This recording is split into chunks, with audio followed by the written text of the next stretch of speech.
This is another reason too, because a lot of stuff goes by that you might have dreamt of, but you didn't know because you haven't been paying attention to it. I mean, I said I've been doing this for more than 40 years, so I'm a little attuned to it. And another thing I have to say, there's a distinction between what I call the precognitive tingle and the deja vu taste. Because deja vu, you're not quite sure. At least to me, it's like, did this happen before or not? You know, it's already seen, which is the French. You know, you've seen this already. Did I? I'm not quite sure. Precognitive is like, oh God, yes, okay, bang, once again. So I know. So it's a different sort of thing. So, and I discussed that slightly. I think in the book, and some other ideas about, you know, strange things. But what I tried to do in the book is bring sort of two mysteries kind of together. So precognitive dreams is the mystery of dreams and mystery of time, and they meet in this, you know, this world of our dreams.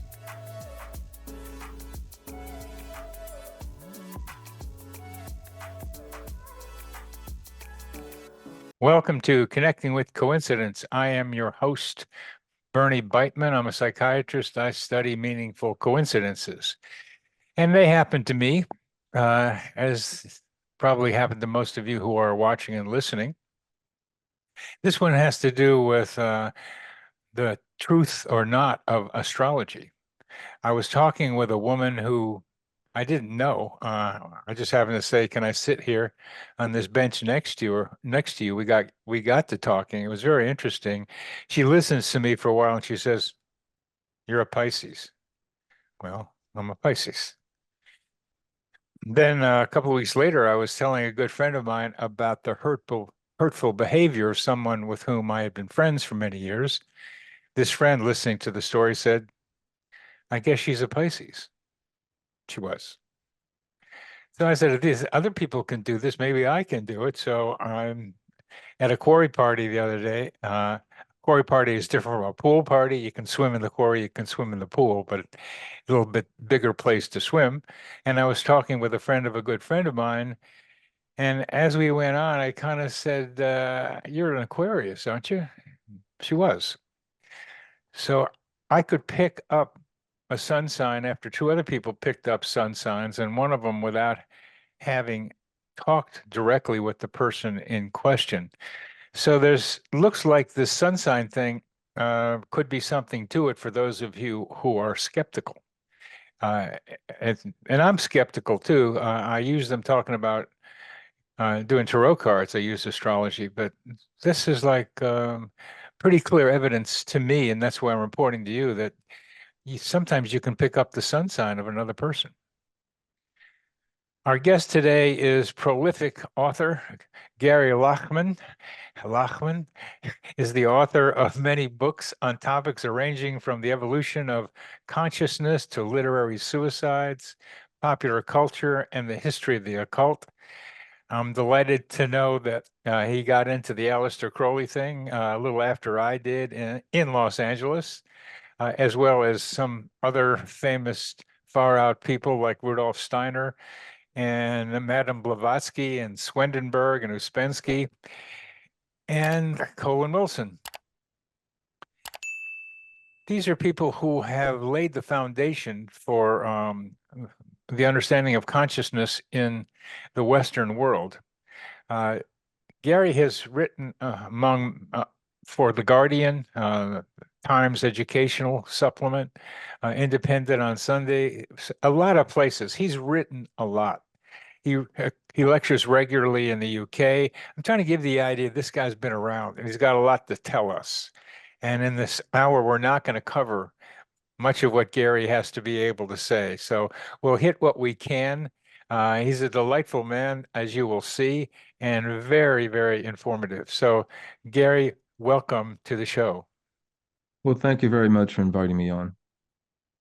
Tell us a coincidence story, please. Right. Well, you asked.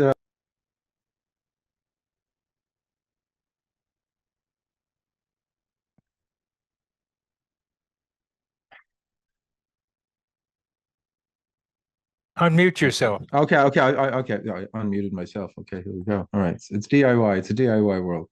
All right. Well, here's the coincidence. Here's one I usually tell in talks and all that. So, it happened some years ago when I first moved to London, and one of the reasons I wound up moving to London in the late '90s, '96, is my breakup of my marriage. And strangely enough, my wife, whom I refer to affectionately now as my future ex-wife, she had moved to London as well. We weren't living together. We weren't seeing each other. We just happened to have, for reasons I can't go into now. It'd be too lengthy. Any case, um, I was in a part of North London where I live, and I was in a chain of bookstops called Waterstones, and I was in a Waterstones bookshop, and I saw that she had walked in, and I didn't want to see her, so I was a coward. So I went to the back of the bookshop, and I was like, I don't know where I was in some section. I don't know what it was, cooking or something. I just was there for a while and furtively looking over my shoulder to see whether she had left or not. And after a while, she did. And then I went home. And then I had a dream that I was walking up the road in my neighborhood, uh, a street called Parkway. And as I was walking, I heard a voice behind me call my name, Gary. And I turned around and it was my ex-wife. She was there. And then I wrote the dream down and I chalked it up to guilt. And I thought, okay, well, I was a coward. I didn't want to see her. And my unconscious was saying, now, you shouldn't do that kind of thing. So oddly enough, though, that evening, I was walking up the very street, Parkway, that I had walked in my dream. And I was on my way to a lecture at the end where it was being held. And as I was going, I heard a voice call my name. Hey, Gary. And I turned around and it was my ex-wife. So that to me is that coincidence? Is that synchronicity? Is that precognitive dream? It seems to um, combine all of them. But one that happened actually in daylight, again with my ex-wife. There's a double header here. Same neighborhood. I was at a bus stop waiting for the bus, and I was rereading a book about Jung. And there's a story where a client of Jung's was going to get married, and he didn't know whether he should really marry this woman or not. And Jung said, "Okay, let's see what the I Ching has to say about this." And so, they threw the I Ching, and I think it was like I forget what it was, the Marian Maiden. I forget which one it was, but it was like, no, don't marry, don't marry this woman. This woman, she's dominant, and you'll soon be under her power, and that kind of thing. And that's what Jung told his client. And as I sat there, I thought, well, gee, I wish I had Jung around when I was going through my marital problems. And the second I thought that, my ex-wife stepped off the bus that had just come to the bus stop. So there are two occasions there where, there you go, coincidence, synchronicity. But as you know, and most people understand, I think, is that most often these sort of synchronicities or these kinds of phenomena happen between people involved, deeply involved in some kind of emotional relationship. That seems to be the media or the medium that facilitates these sorts of things happening. It is one of the one of the media. Um, it's it's a question about uh, that subset. How does it work, and what good are the labels? The processes are more important, uh, but still the labels help us. So the first one is easy to call a precognitive dream, uh, but she was already in your mind, and but then she shows up behind you, repeating what was in the dream. And that, simply that's a synchronicity in the parallel between the dream and the event. So synchronicity is a cover word for a lot of stuff. And what is it? What are we trying to say? We want labels so that we can understand mechanisms to how things work. And you spent a good deal of time, I thought, and well worth it in this book, Dreaming Ahead of Time, trying to talk about Jung's ideas about how all this synchronicity stuff works. And you took particular aim, I thought, at Unus Mundus, which I'm glad you did because it's a confusing term. It's a confusing term. And one of the things you say so clearly is that Jung was trying to be like a scientist, so he uses cumbersome language, and on top of that, refuses to think about a connection between mind and brain. It's like somehow the brain has nothing to do with it, was what you were being able to say. And that's my summary of some part of your book that I think is Mm, crucial for other people to understand. I wonder if you would mm. elaborate on those ideas. Well, I mean, it's not, the book isn't all about, what Jung got wrong, but in this particular area, because I mean, he's the guy who coined the term. But you have to think of the term synchronous. It's synchronous, so it should happen at the same time. And he tends to stretch. It becomes a Deus ex machina, or kind of one size fits all. This was his explanatory term for a wide range of what we would call psychic phenomena, precognitive dreams or telepathy or things of that sort. Um, and but I think, that, yeah, there's a section where he says basically that, or what we're experiencing as consciousness, it's not dependent on the brain, or it has nothing to do with the brain, which is a bit extreme. But you want, okay, he wants to avoid reducing, the reductionist move, that everything is just neurons or whatever happening in the brain, and that kind of thing. And I understand that, but to go the other direction so far seems a bit. And one of the people I picked up quite a few of these points from is the writer Arthur Kessler, the 20th century. Started out as a political writer, but actually science and psychology was one of his faves, pastimes, passions. And I think starting sort of the late 60s and early 70s, he wrote this book, The Roots of Coincidence, and he looks into the whole idea of coincidence and synchronicity and all that. And he's a very clear, he had a sort of scientific background. He's a very, very wonderful writer, but he had a very clear kind of background. And Jung is a bit muddy. Jung kind of goes around and round and round, and he says there's no straight lines. It's just circumambulation. And so, but it's interesting because someone like Marie Louise von Franz, one of his closest followers, as a woman, but she's very much boom boom to the point kind of thing. So you kind of read her on some of the points that Jung is trying to make. You get sometimes a clearer idea. But that was the thing I thought. I just felt that he had stretched it too far, and I understand why, or at least I think I understand why he wanted to do that. But it becomes a kind of explanation that, if it covers everything, it doesn't really explain anything. You've given another name to something we know already, meaningful coincidence. And he wanted to give it a scientific term, and this was Jung's. We know Jung was interested in the occult and the paranormal, like from the get-go, from day one. But he played his occult paranormal cards very close to his chest. And it really wasn't until late life, like in his late 60s, after he had he broke his leg, then he had a heart attack in the hospital, and he had a out of the body experience, a near death experience, where he was orbiting the planet. It was like a floating, Hindu temple up there, and he met a guru and all this fantastic stuff. That he sort of felt like, okay, well, I can come out from behind this kind of mask of being the scientist all the time. And that's when he opened up about stuff that he had been involved in for years and years, like synchronicity and astrology. I mean, you mentioned, you use astrology. Well, Jung is, doing people's charts all the time and all that sort of thing.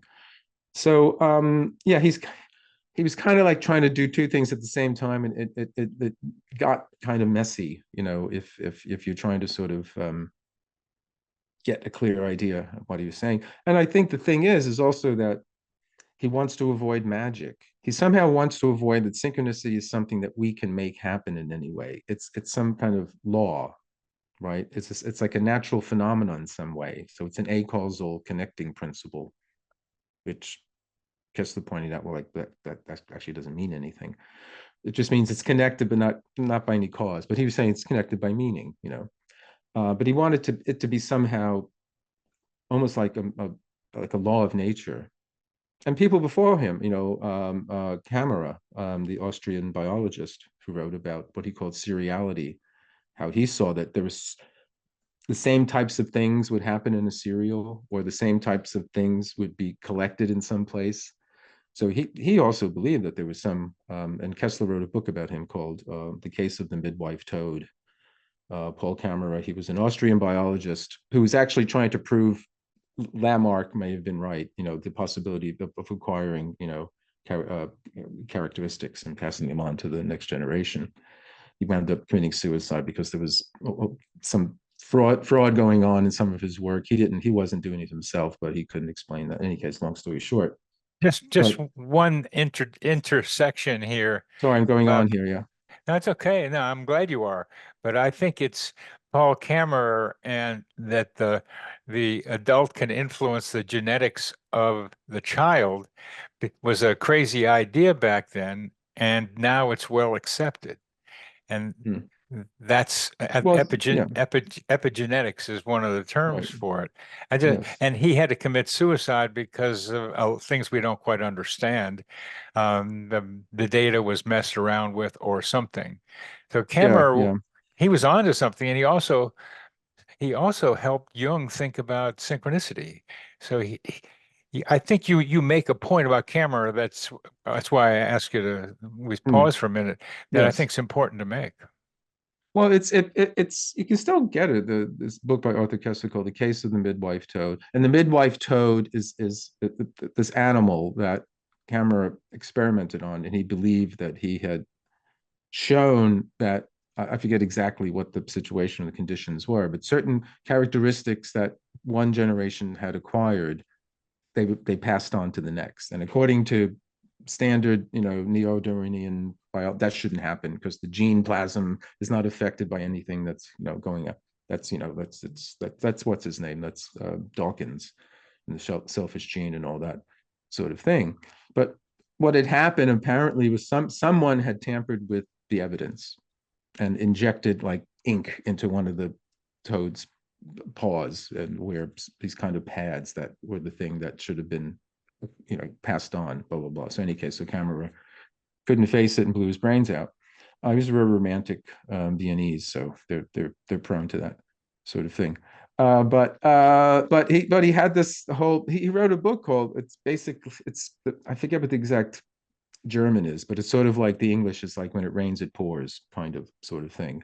And even someone like Einstein thought he had something going for him there. So it goes back to the old alchemical or hermetic notion of like attracts like, that sort of thing. So similar things, either he saw they clustered together or they happened in sequence. And that's, that gets into sort of, the same sort of thing happens three in a row. I mean, I know there's the old, I don't know if people still, think this now, but when I was a kid, it was like if some celebrity died, two more would die very soon. So it was always like three would die one after the other. So whether that's true or not, or an old wives' tale, but that sort of thing. And he collected much evidence for that sort of stuff. And no, Jung picked up on all that kind of thing. And then, he wanted, okay, this is some scientific principle that I've discovered.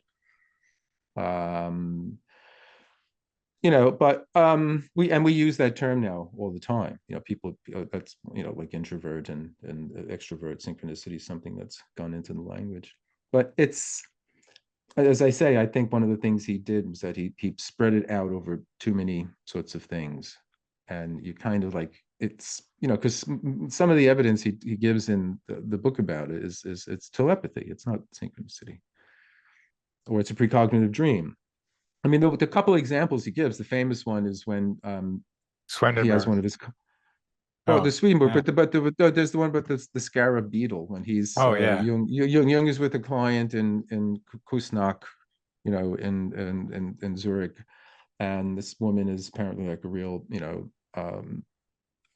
very staunch rationalist, and she won't accept anything about the unconscious, and she just doesn't get anything like that. And she's telling Jung a dream in which this kind of scarab beetle appeared, which is like Kefra, the Egyptian god, and all that sort of thing.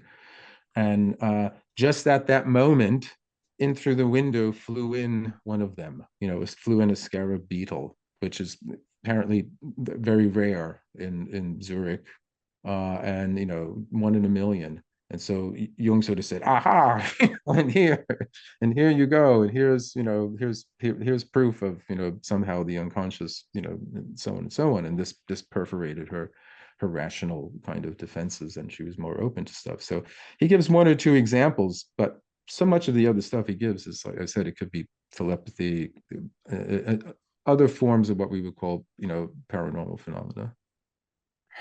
A person that you know, at least some, but maybe pretty well, Eric Wargo, thinks the patient had dreamed that that was going to happen, that the scarab was going to, that she dreamt it because she knew something like that was going to happen, according to what Eric was able to look at. And the idea of the beetle being rare in Zurich, and I don't know when the event was supposed to have taken place, Mm. but in the spring in Zurich, there are rose Schaefers flying around all over the place. It's it's a very common beetle Mm. in the spring, and I'm of the opinion that Jung knew what was knocking on his window, because there were plenty of them around. And the unique thing about that coincidence is that Jung created it. Mm. Mm. Mm. Let's see. Here's a guy who says we have no agency in creating synchronicities. He was the agent that brought the beetle to the dreamer. Mm. Mm. Mm. Okay, well, that makes sense. So you sort of saw it knocking. Who's that knocking on my door? And open the window, and right. Well, there you go. All right. Well, maybe she dreamt him doing that. It's like, I know I haven't met Eric, but I've read his book, and I talk about it, time loops Yes. in dreaming ahead of time. And actually, I'm supposed to be doing this kind of seminar with him in Greece next year, about, I forget exactly where it is, but somewhere, one of the dream incubation sort of places that, in ancient times people went. So I mean, and I just reviewed the follow-up book of his, for the Society of Psycho Research. But no, I think he goes into very fascinating, interesting stuff. But he wants to keep, it's always like, well, this is more scientifically plausible, and oh yes, well, this is more likely. And I think, well, why is that more why is that more likely? Why you just sort of want it, you kind of want to keep it within science. It's, oh, we finally come around now, we can accept this stuff. And and I thought, well, hey, there's been people doing this for how many years now, and everybody was poo-pooing, and it's all rubbish. Oh, but now, now we can all look at it. So it's, this, so, and he's a science writer, so I appreciate that he wants to keep That's his true. job. He's a science writer. I'm glad you No, mentioned I that. mean, I'm ribbing him, but I have no reputation. I have no academic standing. I don't care. So You write a I lot of books, is what you got. I write a lot of books. That's what I do. So Uh, I'll write another book. But no, it's brilliant stuff. But he has a particular, well, theory yeah, to account for all these things. It's basically our brains in the future are somehow sending back reading stuff back in the past. Yeah, time now. And loops. I think, well, why that? Why that? Why not, it's like so many Well, things, my brain in the future. why And not? hold on. I'm my brain in the future now to when I was 20 years old. Am I sending stuff back now to when I was 20 years old? What am I possibly saying? Don't do that. Don't date that girl. Am I doing that now? So I just wonder, So who Uh, knows? well, I like your riding at the idols of science with your spear and your horse, because I like to see that, because Hmm. it's I'd rather keep open and Yeah. see what else can come up. And one of the we're talking about time, Hmm. in your book, you go backwards and forwards. Hmm. Up and down too. I didn't get the up and down, so maybe we'll No, get that. I'm just joking. Okay. Then you okay. I didn't get the cross. I just got Right, this right, way. yeah, So, right. and if it's linear, whether or not it's linear or not, that's another thing. But at least past, future, you're very much starting with the hypnagogic state, Hmm. the between waking up and going to sleep. That state in between where I think, as you say so nicely, we can be half in a dream and half awake. It's something like one of those dreams when you're aware of what you're dreaming. but it's a little closer to regular consciousness. Why don't you tell us about what the importance of that hypnagogic state between dream and Mm, awaking mm. is? Well, it's a Greek word. Hypnosis, sleeping. Gogic is like the guide, who takes you, and it's basically as you said, it's a transitional period from waking into sleeping, and or some people split hairs when you wake up and you from sleeping into waking. They call it hypnopompic, and pomp in the sense like pomp and circumstance. So it's someone marching you up the hill, as it were. The other's leading you down. The other one's leading you up. It all depends. But No, what's fascinating about that state, and we all pass through it. Many of us, most of us don't notice it, or you might notice it, But if you can pay attention to it and you can learn how to linger in it, you can see dreams, start to take place. You can see dreams begin. And some people, they can see the outer world like their bedroom, but they can still see the dream images as clear as if they were completely in the dream. And you're not, and the difference between, say, hypnagogia and lucid dreaming, right? One is uh,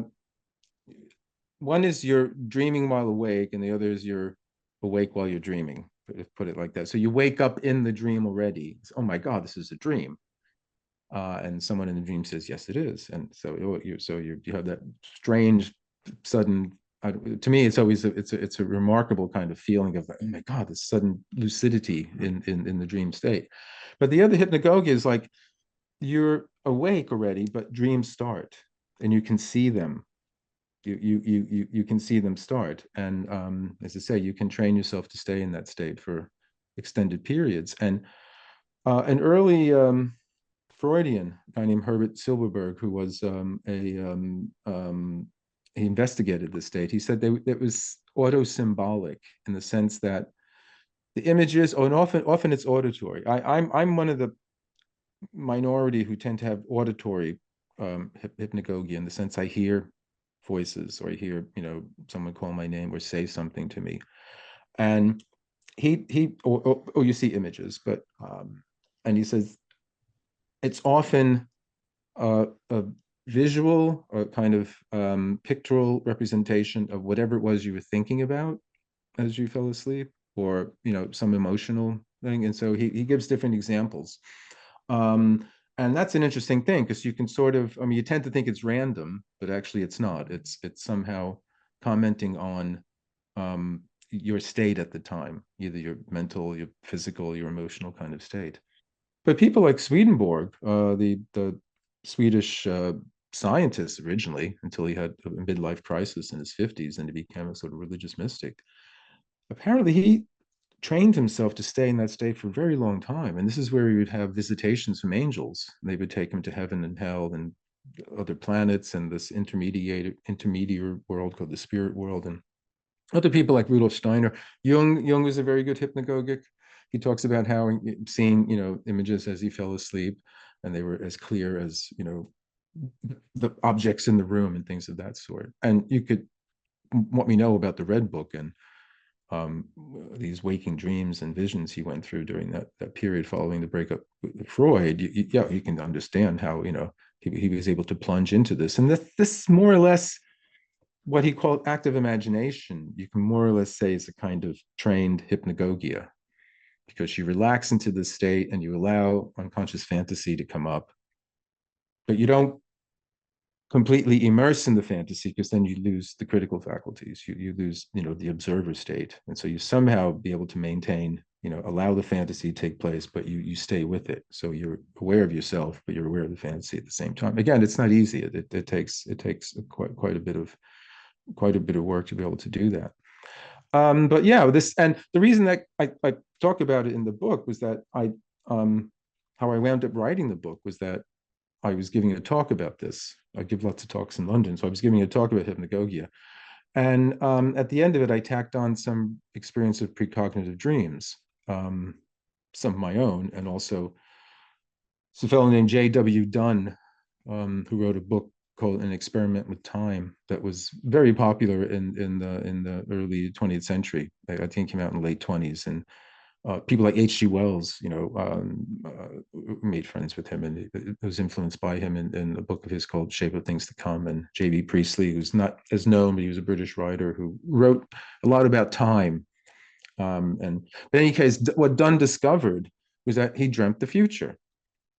Bits and pieces of his own future turned up in his dreams, but some of the accounts he gives are of hypnagogic experiences. And so one of the things in precognition is hypnagogia, this in-between state, seems to be something that's very prone to it. It's prone to other psychic phenomena as well, but this seems to be one that's quite very strong. Right? A lot of precognitive experiences happen in this in-between hypnagogic state. And so I just tacked on some accounts of that at the end. And the next day, I went on to Twitter, or whatever it's called now, it was Twitter then. And someone who had been at the talk had posted about this and said, "Oh my God, this guy said if I paid attention," I don't know how she fit it in a tweet, but it was more or less the guy said if I paid attention to dreams, I would see that I dreamt the future. And what she said was that she dreamt that she had, there's a strange animal here in the UK called a hedgehog. And she had picked a hedgehog up off the road and put it, on the side so it wouldn't get run over. That was in her dream. And then when she went on to her social media account, the first thing she saw was a post about how to protect the hedgehogs. All right. So that's the very first thing she saw. She dreamt about saving the hedgehogs. She saw a post about saving them. So I explained to her, I said back, well, that's what I call symbolic distortion, because oftentimes a precognitive dream, it won't be an exact replica, although sometimes it is. It'll be very, very close, but it'll be slightly distorted because that's how dreams speak in the symbolic kind of metaphoric language. I mean, the one about my wife, that was bang on exactly. I was exactly walking down the street and she exactly called my name, just as in the dream. But this one with the hedgehogs, it was like, okay, you didn't actually walk out your door and pick up a hedgehog, but you saw the first thing you saw. And this was the thing that Dunn realized in his book, was that the future he saw was his own personal future. It's not like Criswell predicts and whatever. It's what's going to happen to you, what you're going to read in the newspaper, what you're going to see on TV. And when I read that book, that must have been about 1980, I thought, okay, I'll just try this. And I swear it happened. Like one of the very first dreams after reading the book was precognitive for me. And I've been keeping dream journals off and on since then. So it's a good 40 plus years now.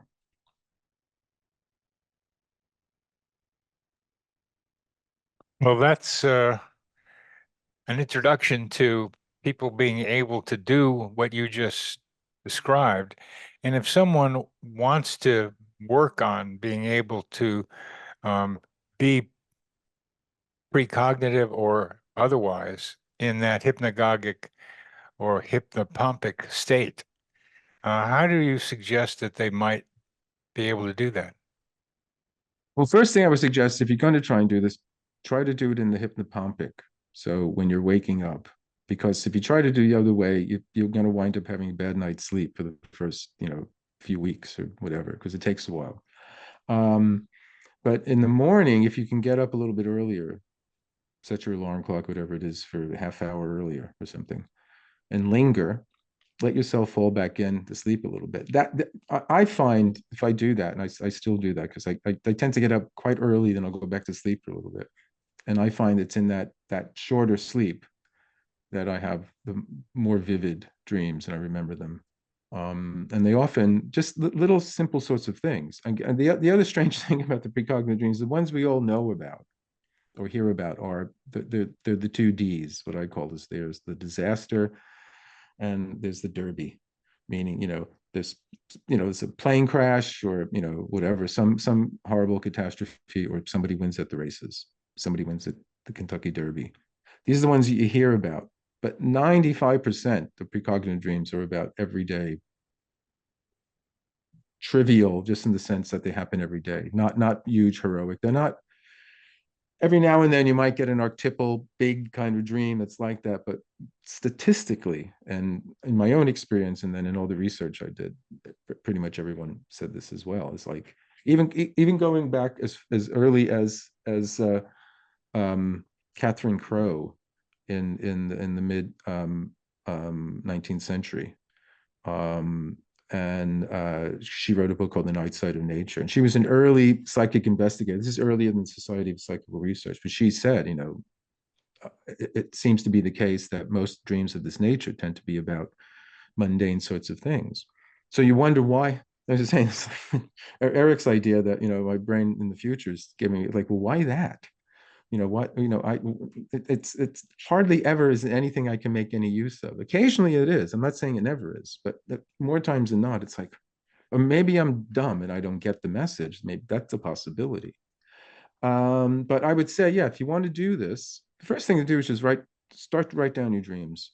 As boring and stupid as they are, just write them down, because the more you write them down, the more you remember. Jung said, the more you pay attention to the conscious, the unconscious will pay attention to you. And I think that's absolutely true.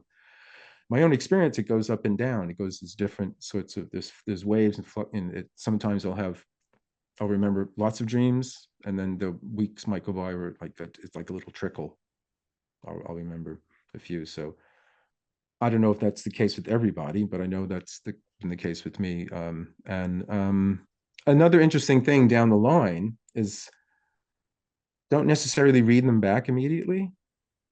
Write them down, let them sit for a month maybe, then read through that month's dreams, and then you can start to see sort of patterns and stuff like that. So there's the precognitive stuff, and then you also have to pay attention in your daily life. This is another reason too, because a lot of stuff goes by that you might have dreamt of, but you didn't know because you haven't been paying attention to it. I mean, I said I've been doing this for more than 40 years, so I'm a little attuned to it. And another thing I have to say, there's a distinction between what I call the precognitive tingle and the deja vu taste. Because deja vu, you're not quite sure. At least to me, it's like, did this happen before or not? It's already seen, which is the French. You've seen this already. Did I? I'm not quite sure. Precognitive is like, oh God, yes, okay, bang, once again. So I know. So it's a different sort of thing. So, and I discussed that slightly. I think in the book, and some other ideas about strange thing. But what I tried to do in the book is bring sort of two mysteries kind of together. So precognitive dreams is the mystery of dreams and mystery of time, and they meet in this world of our dreams. They meet in the worlds of our dreams. That's a nice phrase. That hypnopompic state for me is one of coming up with ideas about what to do, like what to write to Mm. someone, how to think about a certain situation, or ideas for what I'm writing about, a book I might be doing. Well, I think that's somewhat similar to what you're talking about. Mm. Well, I mean, there's many accounts of creative people in the arts or even the sciences as well, and other fields, getting lots of good ideas in that state. I've just been rereading. I mentioned Arthur Koestler. I've just been rereading some things that he's written about that. And he talks about sort of a kind of it's a sort of regression in order to like leap forward. There's a French phrase, reculer pour mieux sauter, which is like step back to make a leap. And he uses that to say how in these creative states, you sort of the more ordered and lucid, rational mind, which we're in most of the time, which is dealing with problems, dealing with the world. It sort of it loosens up a bit. It loses a bit of control and drifts into what he would call an earlier kind of pre-rational, not irrational, sort of a pre-rational state. And the dreams are, non-rational in the sense that weird things happen. You walk through walls, dead people talk to you, inanimate objects, fly or whatever. Strange things happen in them, which we accept in the dream. We never question it unless we're in a lucid state. And then it's like, oh, wow, I must be dreaming, But most of the time, you just accept the weirdest things in dreams. And it's in that kind of less organized, slightly vague kind of state that ideas that would ordinarily not combine that would be separated can come together in new ways and you know and new combinations. And this is where people, you know, the light bulb, the eureka moment happens, where you suddenly see something that in your more lucid, you know, very acute, articulate, rational mind, you might not, you know, pay attention to it because no, that's logically impossible, something like that. So there's very, you know, it's a wonderfully, I mean, dreams are incredibly creative. I mean, not all of them, but some of the early dreams I recount in the book many years ago. There's one I remember one of my favorite dreams is this. I must have been about 19 years old, and I was first living in New York, and I was a musician a long time ago, and I was first playing in a band there. And I dreamt that I was on King Kong's shoulder, and he was swimming around Manhattan, like the Hudson, and then over to the East River. And I was just like, and I could hold, and I could like really feel the fur, you know, and I could really, this is incredible. And it's like, it's just, a Russian writer, a philosopher I'm very fond of, P.D. Uspensky. He's most known as a sort of student of esoteric teacher Gurdjieff, but he was a brilliant thinker and writer in his own right, and he wrote quite a bit about dreams. But he talked about the dream artist and how this dream artist is able to recreate reality, and it's even more real. You know, in some dreams, like, you know, you look at a leaf and it's like, my God, you can see every the vein, every little cell in this, you know, very lucid kind of thing, and it's more real than real. And it's like, what who is that? Who is that in us that can do that? So I mean, that's, you know, that's one of the mysteries. That's what's and, you know, and the whole idea why you have dreams in the first place. I mean, that, you know, dreams must be something, I would say, that whatever was behind evolution recognized as important. Because one of the things I talk about is, um, there's something called sleep paralysis. It's associated with hypnagogia. It's associated with other out of the body experiences. It's when you wake up, you're awake, conscious, but your body is still asleep. It's paralyzed. And this is because your muscles, when we go into sleep, our muscles become torpid. They just, you know, we can't move. And this is so when we were back in our animal ancestors, we didn't flop around in the forest while we were sleeping and act out the dreams and attract predators, right? So, you know, because we would have been eaten then. So at some point, and I'm anthropomorphizing now, evolution must have decided, like, okay, there's two things we can do here. If we don't want to get eaten, we can get rid of the dreams, right? Because that's causing a problem in the first place. Or we can figure out a way to have the dreams without attracting the predators. And that was developing this torpidity of the muscles, the sleep paralysis. So again, I'm anthropomorphizing, but at some point it seemed to be evolutionarily adaptive to save the dreams, even though initially the dream, you know, created a danger. It created a danger for your survival. So it's a very fascinating thing. But if you've ever experienced this, it's one of the strangest things. I mean, I've experienced it at different times in my life, and I've never been able to hold down the panic of waking up and like you just cannot move. And it's an enormous amount of effort to move like your little finger, and then suddenly, you know, it goes like that. So it's a similar phenomenon if you're falling asleep. I have this hypnagogic thing that happens a lot. So I'm falling asleep. I see a ball being thrown at me, and I know I'm falling asleep because I try to avoid it, and you know that shakes me. So if you have that kind of thing, or I feel I'm walking down steps, and I miss a step, you know, and you kind of your heel goes over the edge of the step and you slip down. But that's symbolic. You're going into sleep. We falling asleep. I'm sinking down into, I don't know what the ball is, but I'm sinking down into sleep. So that's, I think that would be an example of the you know, auto-symbolic character of the hypnagogic experiences. Those are great stories, particularly the I can understand the slipping down the step as slipping down into dreaming, and I've had that experience of feeling myself move when that thing came at me, and it's one of the points that struck me is you're talking about you got to regress to go forward or step back to make a leap. uh, is the idea of becoming more visual rather than more verbal as part of what you were a part of that process. I'm looking at uh, forward, including more visual again.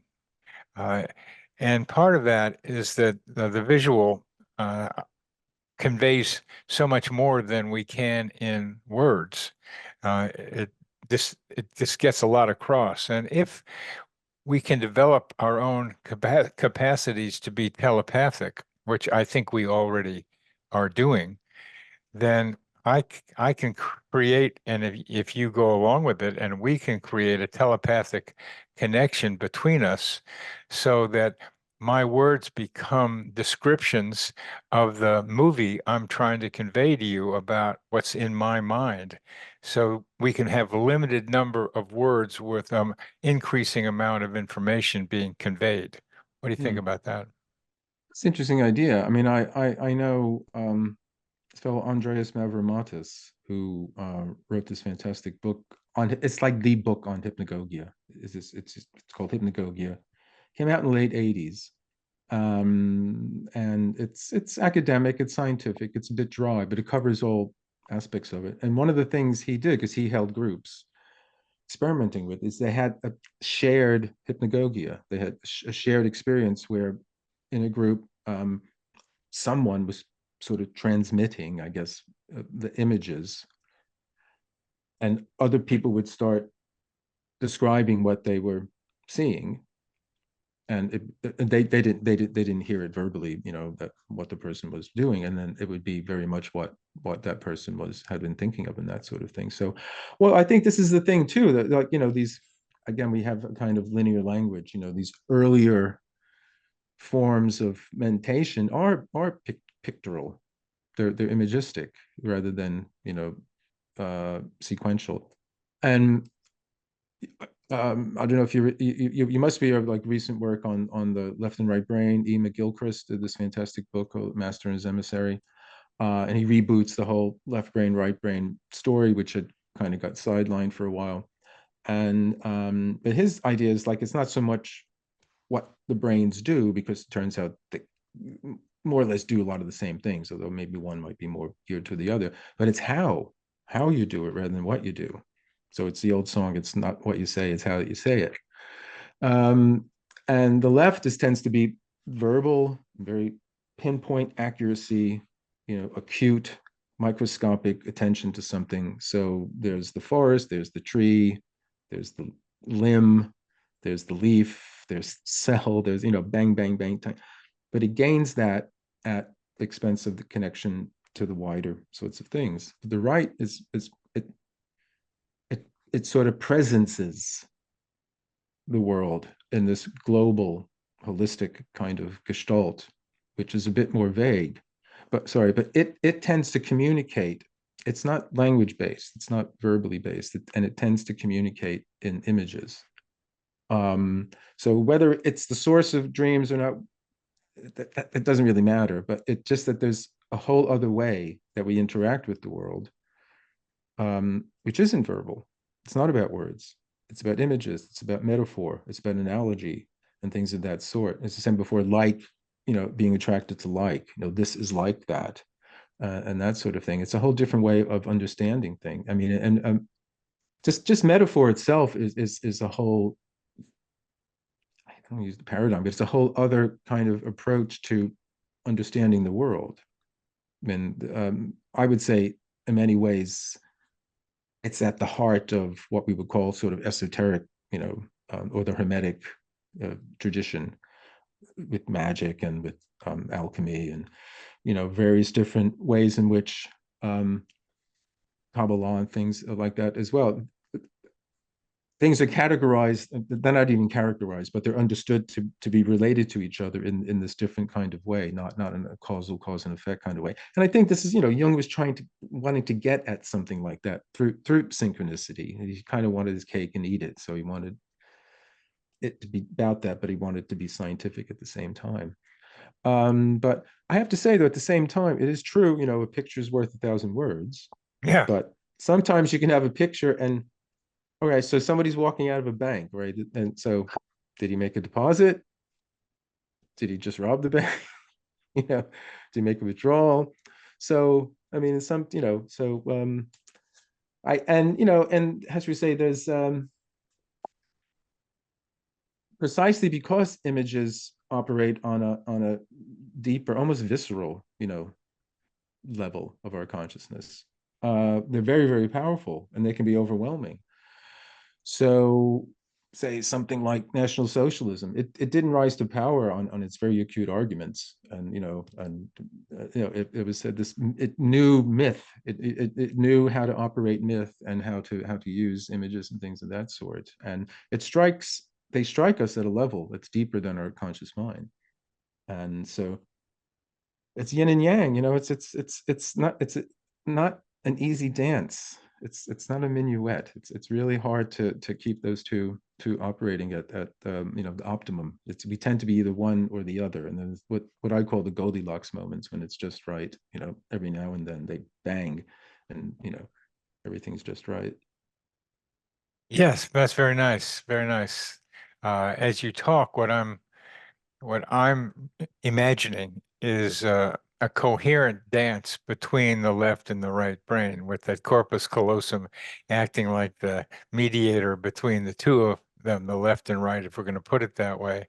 I think there's a more mental way of thinking about it than just the brain, although Mm, they're clearly related. But in the terms that we're using, to be able to have not a picture, the guy walking out of the bank or walk in front of the bank, talking about a movie. I'm talking mm, about a sequential thing, which we have been trained to think like. I mean, our imaginations are filled with visuals much more than 10 years ago, even, but certainly more mm, than 50 years ago.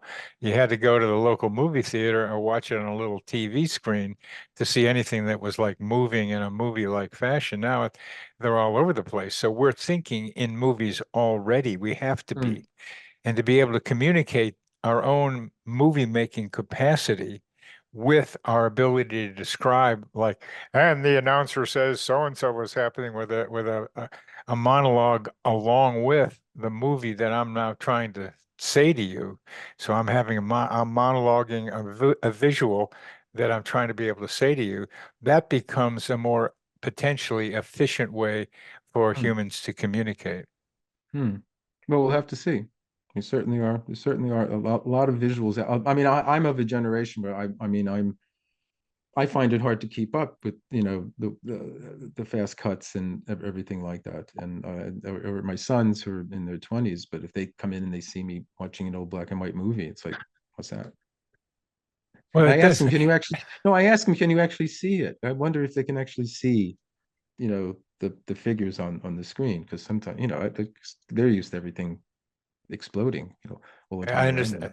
I Well, do. this is something. I- What I was going to mention. This is something. There's a German Swiss philosopher named Jean Gebser, who died in the early 70s, but he talks about time a great deal, and I can't go into the detail about it, but he has this whole notion of different structures of consciousness mutating historically over time. But he felt we were in what he called the breakdown of the mental rational structure of consciousness, and part of it would be what he called the eruption of time. That time would somehow break out of its bounds, and just sort of permeate, take over everything. And you mentioned, watching something on a old screen. When I was a kid, I'm sure it's, same for you, is just, if I wanted to watch something on television, I had to be at one place at one time there to watch it. Now it's like, what? You can have it whenever everything's on tap now. You can have it whenever you want it. Well, we're gonna need to stop Gary from this delightful conversation. And what you just mentioned comes from Alice in Wonderland. Off with his head. He's killing time. Hmm. So My pleasure. Yeah, thank you yeah, we'll have to pick it up again. we And will. You have a lot of wonderful ideas. So let's pick it up again. okay, and thanks a lot, Bernard. Take care. Bye bye. Bye bye.